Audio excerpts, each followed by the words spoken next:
What I've always strived to do is not be an expert in the ninja. I never claim to be an expert. I always consider myself to be a historical researcher because I'm not paid by university. I'm not a historian in that sense. I was one of those guys training in ninjutsu, but I just came out and said, well, if I dig, I can find the truth. So I'm just a normal guy, and I'm a non-Japanese. I don't speak Japanese, but as I went along, I did different things. My experience has grown and my ability has grown. But the point I try to keep in mind is that there are no experts in this field, and I'm just leading the field because I'm the first one to do some actual work inside of it.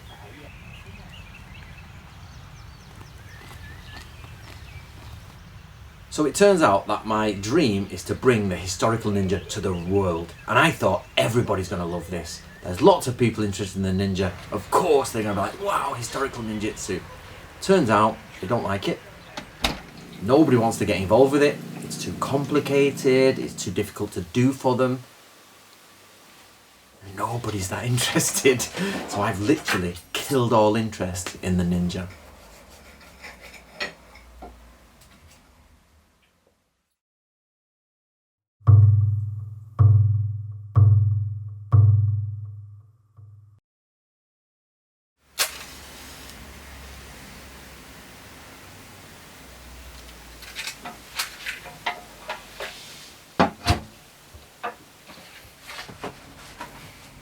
So where do we find real ninjutsu? You have all these masters, or so-called masters, teaching the ways of the ninja, and I came to the conclusion that they were all fake.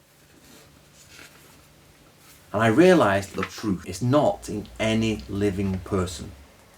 We have to speak to the real ninja, but of course they're hundreds of years in the grave and hundreds of years dead, so the only way to speak to them is to read what they wrote down. We have to go back to the original scrolls. So that means we have to go on a search for all the scrolls in Japan, compile them, and listen to the voices of ancient ninja masters.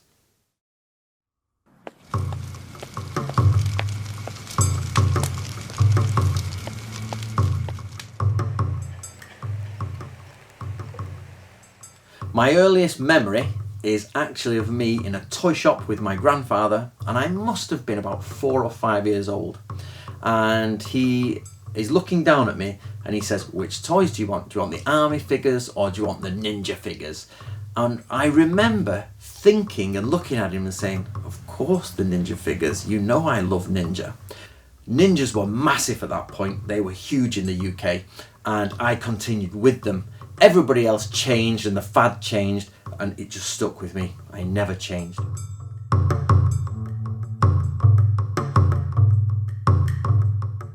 So martial arts wise, I did the same as Antony. We both did Budokan from the early 2000s. We did it for a few years, and we learned a lot from like Hatsumi books, from Stephen Hayes books, and we had an instructor who was a ninjutsu instructor. And we just trained wherever we could. We probably trained between 4 and 7 times a week when we first started out. But I think the biggest point for me is Antony's first trip to Japan. He was so excited to go, and he was going to go train with Hatsumi, he was going to go train in Budokan, and it was like, we were all so excited because it was like, he's going to learn from the real ninja now. So after I did my first degree, I got a job with a company called Nova, and I flew to Japan, and I lived in Kitakogane, and there I worked as an English teacher, and I went to study and find the real ninjas. When you get hired by Nova, they hire people from all over the world as long as you're a native English speaker.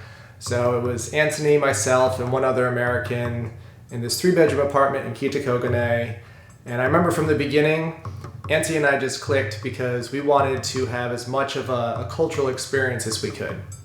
So that meant that we lived more simply, we tried all kinds of Japanese food, we ate sushi once a week, we tried to cook it at home. We practiced sitting on the floor because as Westerners that was not normal for us. So at all meals we sat on the floor, we moved the furniture around so it was more open space, celebrated all the holidays, made many Japanese friends. All our students would take us out, we practiced calligraphy. And whenever possible, we would attend, Japanese cultural events.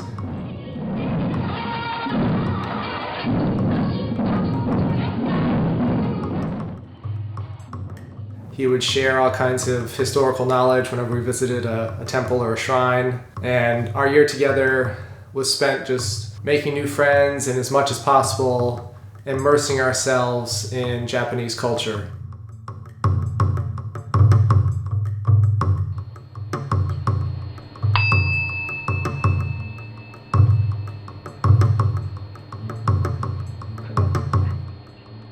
First day, I was new in Japan. I should have been putting my registration cards in and doing my paperwork, but I just forgot that, went straight to the dojo.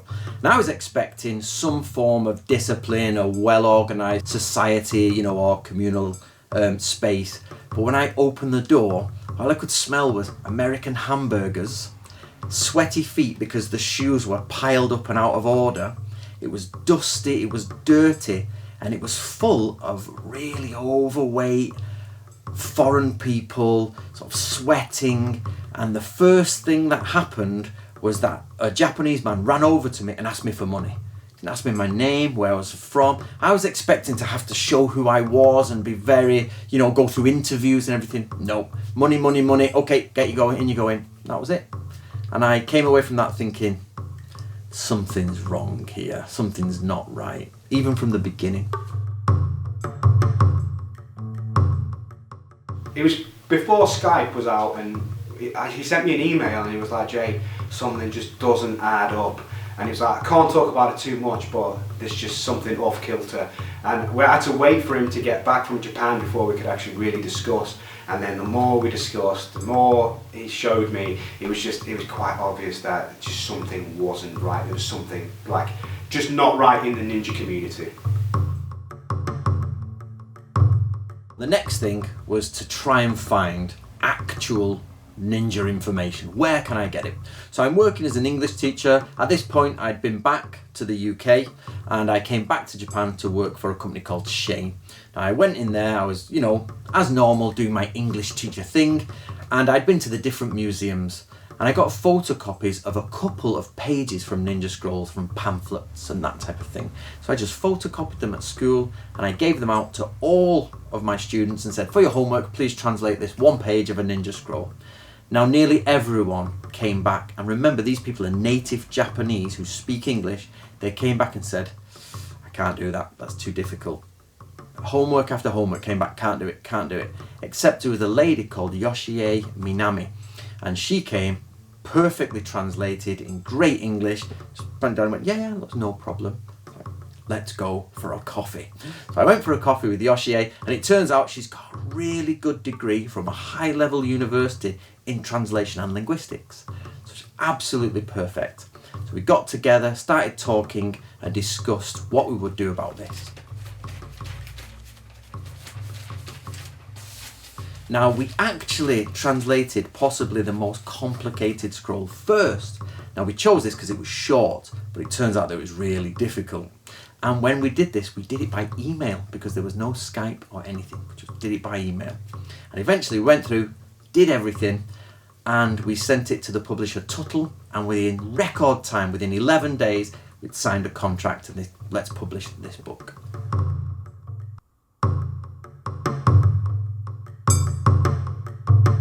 So that was approximately 10 years ago. Since then, I've now published 20 books. I average about 2 books a year. Some of them are translations, some of them are my own academic work, some of them are easy to understand books on Japanese culture for the average reader. So I've set myself the goal of answering the question, what did the samurai and ninja actually do?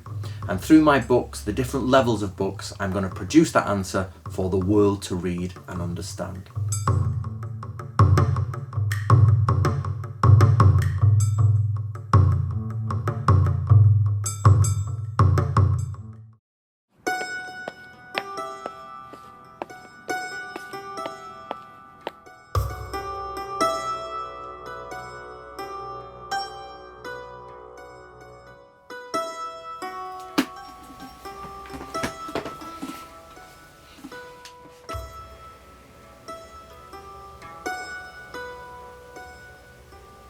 Ninja scrolls are rare. They're extremely rare. I have estimated that there are about 300 to 500 scrolls. Now, considering there are hundreds of thousands of Japanese scrolls, possibly millions of original scrolls, there are only a couple or a few hundred ninja scrolls. Now, the problem here is that some scrolls only have a little bit of ninja information in. Some of them have lots.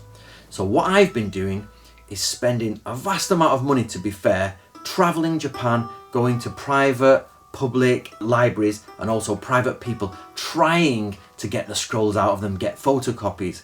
So bit by bit, we've traveled the country, we've filled all the forms in, gone through all the processes, and then got printouts of the scrolls or digital copies. Okay, I don't care who you are. The military writes everything down. They have publications and books and pamphlets. Everything's written down.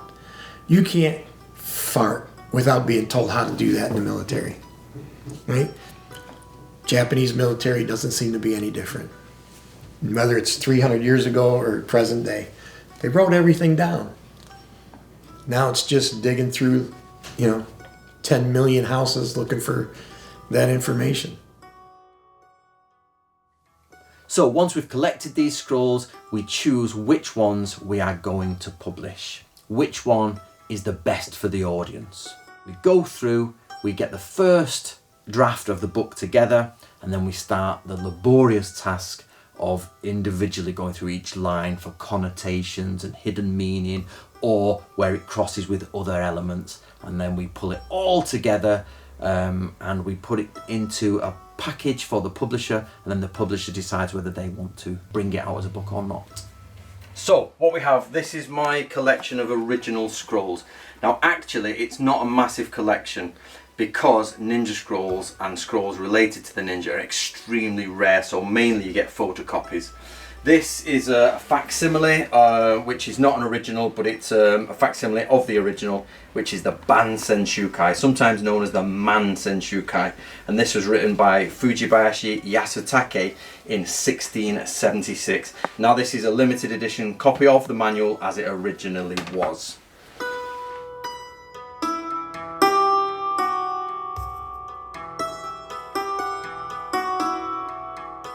With all the hubbub and all the controversy around Antony's work, it's still the only English translation of the Bansen Shukai that is available for English audiences. And I think people need to comprehend exactly how important that was, because the translation of the Bansen Shukai actually forced the Japanese researchers to make certain moves of their own. It absolutely impacted and influenced certain decisions and certain trends from the Japanese historians. So there's been sort of a shift in Japan that Antony's work, my work, is the factor that pushed it in the West. So we have by no means published everything yet, but we've got the broadest picture of what ninjas actually are out there in the English language.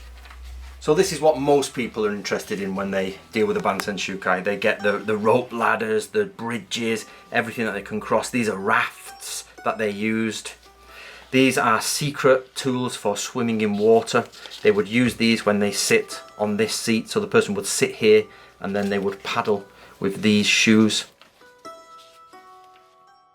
But I think that's how we're going to get as close as possible, is to getting more input. Despite lack of not being able to speak Japanese or some other things, that he's had this ability to find people who can do these things and to create a team. And there's some cool people on his team. Yoshie is awesome, and her even some of the people who aren't totally on Antony's side have complimented her translations. And then you have Miyako, and she's involved with some of the armor communities over in Japan, and she's got her martial arts background, and she's brought over information from that community. And then you have Yamamoto-san at the Eunji Temple, and he gives input from a Buddhist monk perspective. And Antony, he's a great we'll call it a director. He can point the way, he can find information, gets it translated into easy to understand bits and pieces. I'm just a martial artist, and I find the Book of Samurai and the Shoninki and the Banshin Shukai all very interesting, and pulling out all the physical bits and understanding how to make fire and how to carry candles, food rations, that's all interesting to me.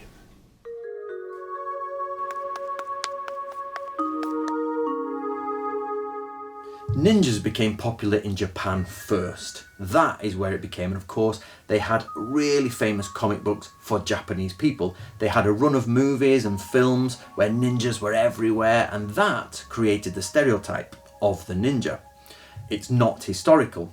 However, there was a man called Stephen Hayes who in the 1970s moved from America to Japan to train with one of these so-called ninja masters, the same one I went to train with. However, he was one of the first Americans to do this, and he collected as much information as he could on the ninja, and in fairness to him, he collected it from the Japanese. He collected it from Japanese books. He didn't make it up, and then he brought it back to his wife and friends, and together they translated it, and he came back to the USA and then published in Black Belt magazine, where it became very popular, and then he published fully as a book, and it was sensational. He was one of the best sellers of the 1980s, 1990s in the martial arts world, and from there we had the ninja boom, and everybody was practicing this modern hand-to-hand ninja combat system, believing it was very old.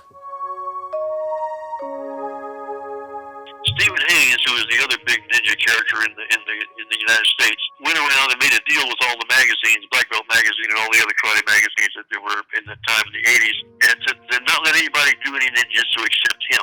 There were several people like Ron Duncan in New York who was teaching ninjutsu, and Robert Bussey, who was I think in Indiana someplace, he was teaching ninjutsu, and both of them had gone to Japan and learned ninjutsu and come back to the States and not really told anybody that they had learned ninjutsu because it was still a secret art at that time. And Stephen Hayes started talking about it and bringing it out as a style. He basically cornered the market by making illegal deals with these magazines and attracting people like me and Ron Duncan and Robert Bussey and trying to put us all out of business because what he was teaching was not real ninjutsu. He was the one that brought out the whole Kujijiri, was a hand meditation symbol that the ninja used, like this was some big secret. It's not a big secret. He just made out like it was a big secret so that he can make more mysticism out of the ninjutsu thing and make more money. And so I met Stephen Hayes. Stephen Hayes is a nice guy. I've talked to him several times. What I've seen of him doing stuff ain't squat compared to what I can do.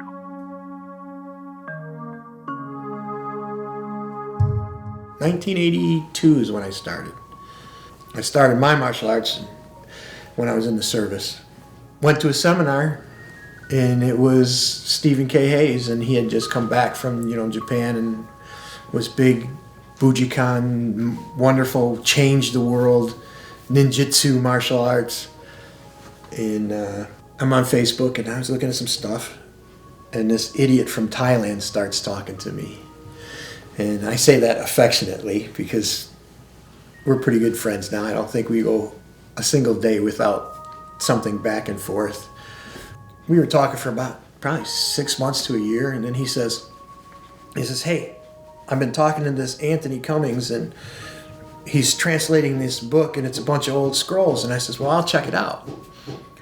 So I bought a book, started reading the big red book, Book of Samurai, and then I went back and I said, I'm going to get this Banshin Shukai, and I'm going to get the Shoninki, and he's got all these scrolls, and this is all the stuff I was interested in back in the 80s.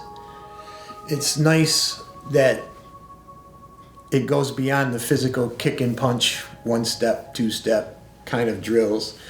There's more to think about. Antony brings daily life into the samurai ninja martial arts.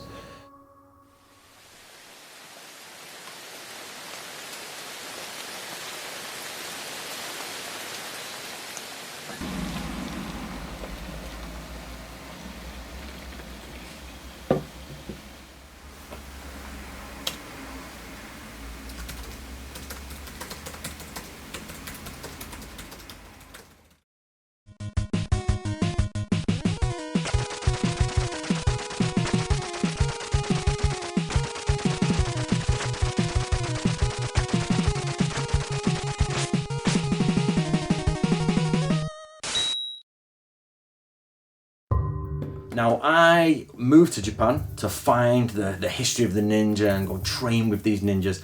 And over a period of about 4 years, I came to the conclusion that they were all fake. The concept of the ninja is based on an amalgamation of old legends, comics, and anime and manga. So the modern image of the ninja is broken down into about 5 parts. The black outfit with the black mask, the shuriken or ninja death stars, the sword on the back that's straight, the magic ritual of kujikiri, where it's you draw lines in the air, and last is the enemy of the samurai. Everybody thinks that the ninja are the enemies of the samurai. These together are the modern myth of what is a ninja. The problem is, it's totally wrong. So these images, they started in the 20th century and there was a ninja boom in Japan. So about 1910, the idea of ninjas as a sort of fantasy figure became massive in Japanese culture all the way past World War II. Then eventually they start popping up in the West. First of all is in James Bond, You Only Live Twice. Ninja hits the screen. You also see it in the TV drama called Shogun, where the ninja really first starts to become massively popular. And now the word ninja is almost in everything. Blenders, food blenders are called ninja. Kawasaki ninja bikes. You see them in Teenage Mutant Ninja Turtles. Cowabunga! Everything like that is everywhere. And of course, lots of really bad B movies that came out in the West, including lots of stories about the ninja. Those are the movies that got me started. When I was in the service, there wasn't much to do. You know, you did your 10-hour day and you sat in your bucks and waited for the next day, right? Well, there was a little movie theater that was within walking distance, and Enter the Ninja was playing. So I walked down there and saw it and said, I want to be like that guy with the mustache. You know, he was cool. There was really nothing mystical about it, what was in that movie. Some of it was stretched, but it was like, now that's martial arts to me. You know, that's military. Espionage, the subterfuge, the sneaking in, destroying a target, you know, all that good stuff. Defending yourself by any means necessary. You know, when I was in the service, that was the kind of stuff I was, you know, interested in. If they actually looked at what he's telling us, the ninja's actually far better than what we previously thought, in my opinion. I think it's not some person who stands there and does these fighting moves. It's someone who gets a job done in an amazing way. I think it's magical what he's done, and if it wasn't for him, we'd still be living this like fantasy of like a somersaulting black clad sort of like fake ninja basically. And I think I think it's been brilliant what he's done, but a lot of people don't like what he's done because of it. So this is a very old scroll. This is 1600s, and I bought this scroll because of this element here. Basically what ninjas would do would put that in the eaves of a house and they would dangle this to the floor, and at a certain time the idea is that this touches the floor because it's just above it, and when that touches the floor, the inhabitants of the house have fallen asleep and the entire house is asleep, which means ninjas can infiltrate. The reason people are fascinated with a ninja is actually very simple. It's the same reason why people are fascinated with James Bond. If you mix a commando with a spy and give them a cool name and then an iconic look, you've got a winning formula. So James Bond, he is a commando because he does all of those things. He's also a spy. Everybody knows the name James Bond now, and if you see a tuxedo and a gun, it's James Bond. It's the same as the ninja. It's the same thing, and that is why they are popular to this day. I think, you know, we generally enjoy fantasy things more, I think, as humankind, I guess. We like our stories, and, you know, it's like the difference. You have the stories about regular knights, and then you have the stories about the magic-wielding knights. You see more of those ones. I think it's the same thing. We like to pretend. I think we all do. Welcome to Bonus Day.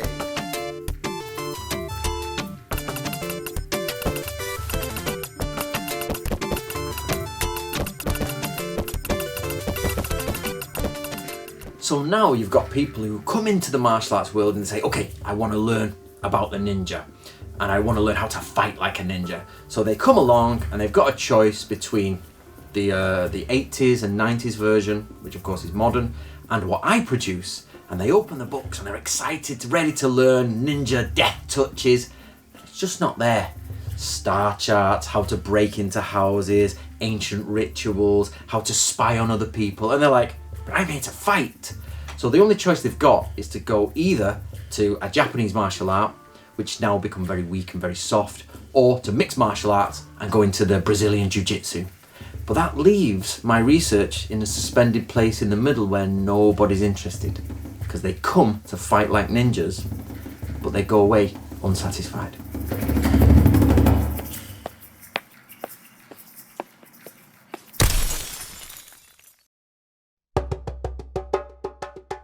Now we have the Bujinkan organization. They are the biggest. Now they started with a Japanese man from the early to mid 20th century, and he's called Takamatsu, or Takamatsu Sensei as he's known. And he created 3 ninja schools based on comics and books. So he mixed a bit of history, a bit of comics, a bit of martial arts. He just mixed it all together and he created the Togakure school, which became their prominent one. And he passed this on to a man called Masaki Hatsumi. Now he is the man who taught Stephen Hayes, who brought it to the West. Now, of course, it exploded at this point and he became very famous and very rich. Now from there, it's trickled down and it's broken off and it's broken into lots of different factions, but that makes up the bulk of modern ninja enthusiasts. This break-off also includes organisations like Genbukan and Jinenkan, which all come from the same place, and they're often known as Takamatsu Den, which means traditions from Takamatsu. The problem is they claim to go back to the 1100s, and when you look at their history, it doesn't match Japanese history. My reaction was to try and get everyone interested in ninjas, and those that did remain interested in ninja, I actually said, well, let's come together, let's band together as one group. And I spoke to everyone, I spoke to all factions and I said, let's come together, let's make one group of historical ninjutsu research. They hated each other. That group hates this group hates that group. They would not get on. And I was the central focus. And then a lot of the time they turn their attention onto me. And there's something which I term the Bujinkan Wars. Now the Bujinkan is a large organisation. In fact, it's the largest ninja organisation in the world. And I was targeted by these people for years. Hate videos, hate emails, threats, death threats, all sorts of things were coming my way. And I had to battle with them to try and support historical ninjutsu because, of course, my research means they're wrong and they lose a lot of money. To the West, the biggest problem is people are hyper defensive. They have the idea of the ninja, of what a ninja is, and immediately they want to fight. Immediately they will fist fight you because, of course, in the West, the fantasy is linked to martial arts. So it's a lot of people who practice martial arts. So in the West, it's like people are actually want to physically harm you to defend this thing that this fantasy that they believe. He was unknown. I mean, face it, nobody knew who Antony Cummins was. And all of a sudden, he starts jumping on this bandwagon that ninjas didn't fly through the air. Ninjas didn't do this, ninjas didn't do that. They were just normal people. And it attacked everybody's Hollywood fantasy and the romantic idea of ninjas fighting samurais and the oppressed versus the oppressor. And when people started to realize that they get upset. People have their beliefs and they don't want to let go of them. Even if they have a fake path, it's still a path. And so they find some value in it. So for example, even they're studying fake shinobi ways, they're just studying martial arts while wearing a mask. Then they have an emotional connection to those life events, and they come to associate those life events' value with the value of shinobi, even though it's not really shinobi. he's actually created a little bit of chaos. I mean, he killed the ninja for me, definitely, but it wasn't until he explained what it really was that makes the magic actually come alive. And it was like, a lot of people have had this idea of the ninja absolutely destroyed by his contributions. And of course, everybody dumps on his research because they don't want to believe it. It's all a question, really, when you come right down to it, of what you choose to believe. And this is the thing, is that you can waste your time arguing with these people and lose your focus, or you can just keep doing what you know is right and let nature take its course.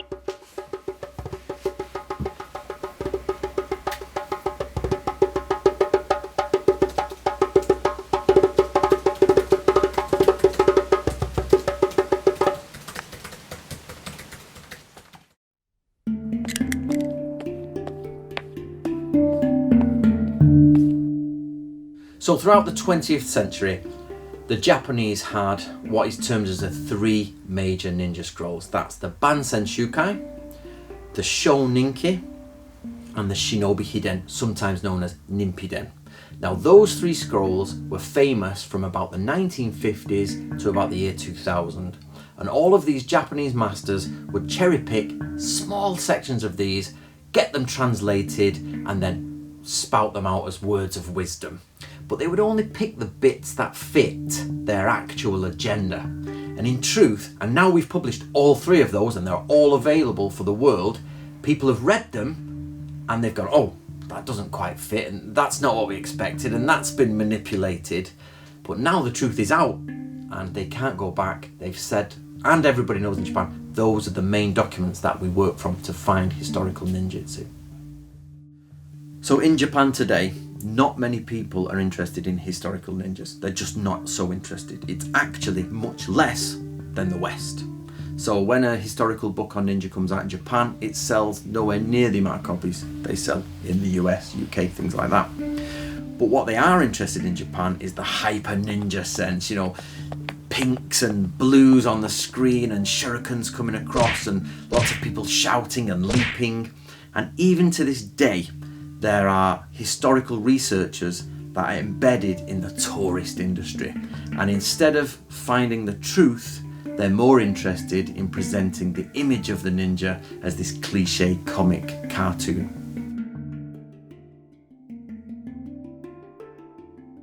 And this conflict isn't even in just the West. You have Japanese people, Japanese researchers, Japanese professors. People are at odds. You have multiple factions with their own variations. You have people that are sort of like the pure fantasy, like the people who are like, oh, we are a martial arts school and we're the last shinobis, we're the last ninja, blah, blah, blah. We have those. It seems like everybody approaches the topic with some kind of agenda or bias, or something that they're searching for. And that's not just in the West. You also find that in Japan as well. So if you want to know what a ninja really looked like in the 1500s, you have to zoom in on a part of Japan. In the middle of all that, there's a warlord. Around him, he's got his close retainers. Around them, they've got their army and they're waiting. The ninja is a handful of people inside of that army. And they interact with everyone and they're all there together. Now, the ninjas should have a direct connection to their lord. And they talk to each other and they form secrets, they do spying, they've got plans, they've got espionage. So you wouldn't be looking at the ninja somewhere else. The ninja is in the room with you. The ninja is in the officer's mess. The ninja is waiting to make his move. He's never some fictional character dressed in black hiding in the shadows somewhere else. That just isn't true of any warrior society. So the ninja, well, they are a commando spy and they seem to have originated from about the 1300s and they seem to have finished in about the 1800s, and they were hired by individual warlords in Japan. They are called daimyo, so the head samurai, and within the samurai army these ninjas are saboteurs, commandos, infiltrators, spies, espionage agents, and they will either be hired in secret so that nobody knows who they are, or they're hired in public so people do know who they are and they march with the army. So if you actually go back to old Japan, every time you look at a province or a domain, some of the people there are ninjas that guard the lord or go out and scout around before the army moves out, and some of them are thrown off to distant provinces to work in shops or to work as any type of business ready for when the army move to war, and they can then set things on fire, infiltrate and get into the local society. And now I've realised that the ninja are actually samurai, and they're doing samurai things. They're just one type of samurai. So I looked through all my scrolls and I found one set of scrolls which belonged to a school called Natori Ryu. And this involved one of the ninja scrolls, the most famous one, the Shoninki. So I set about collecting everything we had. I found the grave of the old master. Even the temple didn't know they had his grave. We found the original family and we showed them everything we've got, and we said, okay, we're going to reopen this as a samurai school of war, including the arts of the ninja. May we have your blessing? I'm going to take it to the West. They gave us their blessing. We had all the ceremonies, and now we've published the Book of Samurai series so that for the first time we can produce an entire real samurai school with ninjas in it for the Western world to understand and enjoy. Because this is the death tablet here for Natori Sanjuro Masazumi, and he wrote this, which is True Path of the Ninja, and this was my starting point to go into the world of the ninja. Because this death name means a person who studies so deeply it is like water dropping onto rocks until it wears everything away, i.e. the person has gone to the bottom of all knowledge. So why should you study the ways of the ninja? In essence, the ways of the ninja are dark, evil, manipulative. So why would we go to that? And there are many things in the world that people study, for example, yoga. And the idea is that we're trying to find ancient wisdom, bring it to the forefront, get rid of anything that really shouldn't work in today's society, find the positive aspect and go forward. So with yoga, people often get healthy, get fit, good diet, flexible. Well, with the ninja, what happens is you start to understand how people in the world are trying to manipulate you. Once you understand the fundamentals of manipulation, deception, you realise that the adverts on TV, things on the side of buses, you're walking around in a world full of deception, and it creates a barrier for you. It creates a blockage, and you can say, nah, that's not true, that's not right. However, there are some side effects. When your friends tell white lies, or you're in family situations, you start to analyse and look at people and you think, that's wrong and that's not right. So the deeper you go into the Japanese art of espionage, the harder it is to form relationships with people who are obviously trying to manipulate you, which is almost nearly everyone, even if they're not doing it for negative reasons. So you have to be careful when you step into this world.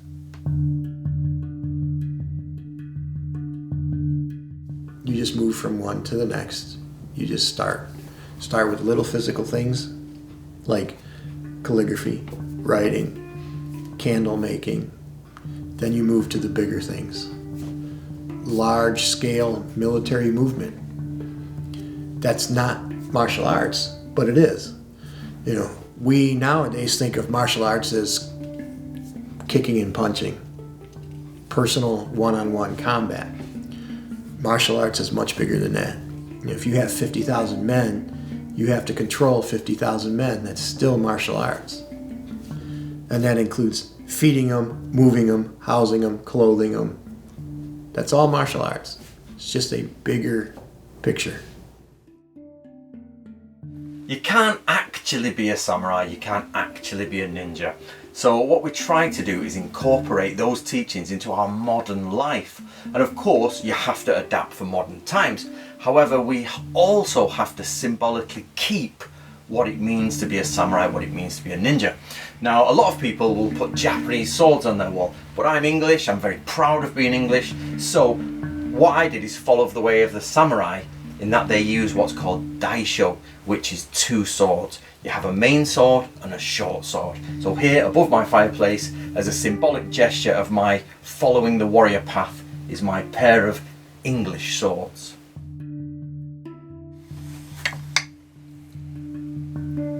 there are physical aspects of the ninja and there are mental aspects of the ninja, and both existed. However, even ancient masters like Chikamatsu Shigenori, who was a ninja himself, he said that everybody looks at the physical arts of the ninja, throwing a grappling hook, climbing a wall, digging under, explosives, poisons. He says even the ninja of his day in the 1700s would focus only on that. But he said, while that keeps you physically fit and it's entertaining and it is sometimes needed, it's always the mental focus first. Remember, the ideogram for ninja means a person of endurance and a person of stealth. So in that case, you have the physical, the stealth, but also the endurance and the mental capacity. So I think the best thing we can learn from the ninja is they teach us to detach the mind from emotion. And if you are still attaching yourself to this fantasy, you've learned pretty much nothing from the ninja, and there's no chance you can actually move forward with the ninja in itself.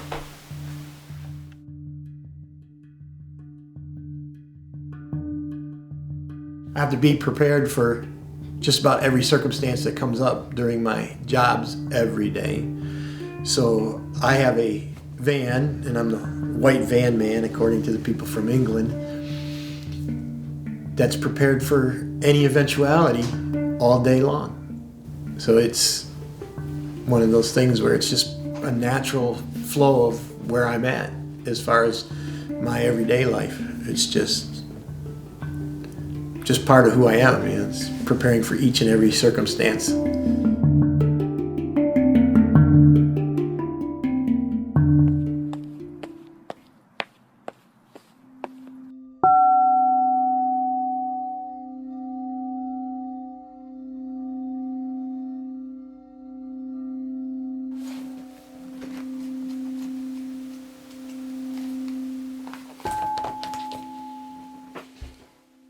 I knew when I started this I'd be writing books, and then the fakes, the claimants, everybody out there trying to sell the ninja image would use my work. But on one hand, I want them to do that, because if they're selling my work as theirs, at least they're getting it right. But on the other hand, it now makes it really quite difficult to work out who is and who is not correctly selling ninjutsu. Before it was easy, you could just see it was a dojo, they had black gis on or t-shirts and a black belt, and they had karate suits on and teaching you hand-to-hand combat. But now some of them have started to get a bit cleverer. They wear traditional Japanese kit, they teach multiple subjects with ninjutsu embedded, and they hide their lies inside of that. So you have to be careful. Now I understand they're running a business, and of course it is their business, but they're also saying to everyone that they're a sensei, that they're a teacher, and they've got historical information. So my advice would be, if you're a student, make sure you know what you're paying for.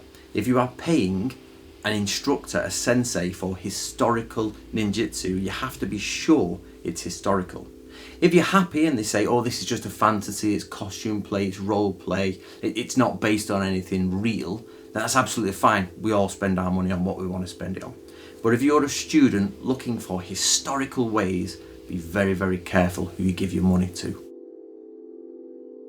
From 2007 to 2015, there were no other Western researchers that were putting out historical ninja documents and videos and audio files.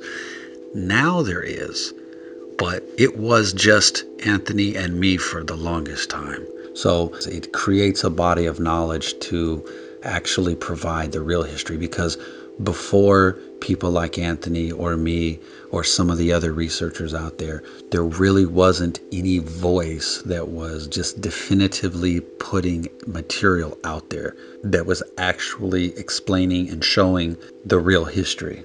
Even in Japan, there was a severe lack of proper historical research, or actual professors or historians writing about shinobi things that was historically accurate. So there's been sort of a shift. And I'm not going to say that perchance like Antony or my work is the cause of that in Japan, but I would definitely say that it's undeniable that Antony's work, my work, is the factor that pushed it in the West. I tell you, these guys, they've it's slow going for them. You know, they've been pushing this for 5-10 years now, I think. Anthony started 10 years ago. I got involved probably pretty close to 5 years ago. Is it slow going? Well, yeah, it's slow going, because we're not ramming anything down everybody's throat. We're not going to seminars and calling people out and challenging them to fights. We're just saying, here's the truth. Just take a look. It's the written word from 1600. That's all it is. But it's still important. If you're a martial artist, this should be important. This book should be important to you. And it's great that Antony had decided to translate it. But this has been one of the most fundamental texts for modern ninjutsu, basically, because while it was written in 1681, it became famous in Japan in the 1910s, and everybody in Japan has basically been copying from this book to understand what ninjutsu is. I think if Antony hadn't brought out the translations, that, the world would have been for the lesser. Like I said, I think it's so important to get, more translations out there. And, he's so gung-ho about it. He gets out there and finds stuff and gets stuff out. And even if people disagree with him, if that drives them to do more translations, and if their translations do end up better, then great. I'm not, sometimes you just need the dominoes to fall a certain way. My actual goal is to get the ninja absolutely historically understood in the West, so that if people are writing books on history, they're correct. If they're making a film, now while it's entertainment, it's at least got some element of reality. Even down to when people make fantasy games, comics, and it's all very, fantastic, as long as they come from the seed of historical knowledge. But at the same time, one of my major goals is to form a museum in Japan. I would love Japan to have a museum dedicated to samurai and ninja. What most people don't realize is when you go to Japan, there's no real main central hub for Westerners to come along and read about what are the ninja and what are the samurai. It's just separated all over the land. Ninja scrolls are relatively rare in Japan. And one of the problems is that collectors keep them to themselves, libraries keep them to themselves. Some you can see, some you can't see. So one of my goals is to collect all the ninja scrolls in existence and have them handwritten out, and then in the end donate them to a university. That means anybody who wants to research after me can happily come and see them all. So here's the 16 ninja tools. Scroll that's now on a wall in Japan in one of the families. Now this has been handwritten by Miyako Koizumi, and I've illustrated it so people can see which tools they're talking about. My focus is in a place called Wakayama, and they kindly awarded me the title of official ambassador or official tourist ambassador for Wakayama, and I have a good relationship with them, and hopefully do more documentaries as we go along.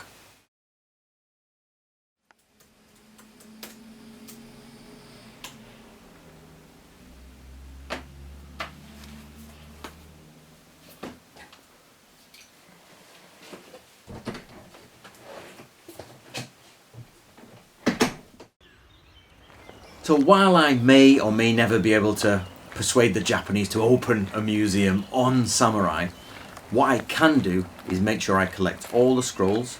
I can then have them typed up to check all the ideograms. We can have them then handwritten out again and backed, and then I can donate them to some museum somewhere in Japan so that future researchers who come after me can follow on in my footsteps and make sure they've got access to all the historical data.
When people say, where did I learn my martial arts? It's absolutely through Masaki Hatsumi, through the Bujinkan, and me and Jay Kane did all of our training within the Bujinkan, and we spent years doing it, and I have never ever once said I disagree with their martial arts system.